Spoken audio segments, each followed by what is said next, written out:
ये जो आप पिक्चर मेरे पीछे देख रहे हैं, ये एक बहुत ही लेजेंडरी पिक्चर है इन दी इंडियाज हिस्ट्री, या कहना चाहिए इन इंडियाज मिलिट्री हिस्ट्री, क्योंकि ये वो तारीख है 16 दिसंबर 1971, जिस तारीख को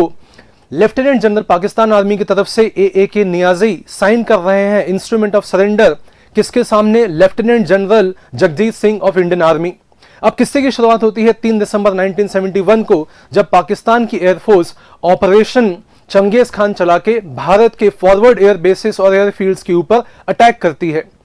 और बदले में भारत की एयरफोर्स जवाब देती है ऑपरेशन टंगेल ड्रॉप और ऑपरेशन कैक्टस लिली से। इसका रिजल्ट निकलता है कि बांग्लादेश का हो जाता है इंडिपेंडेंस, ईस्ट पाकिस्तान जो है वो लिबरेट होता है। और ये जो दिवस, मतलब विजय दिवस हम सेलिब्रेट करते हैं 16 दिसंबर को, ये मार्क करता है भारत की मिलिट्री की ब्रेवरी, सैक्रिफाइस और स्ट्रेटेजिक ब्रिलियंस, और भारत एज अ देश का consideration and support to humanitarian assistance.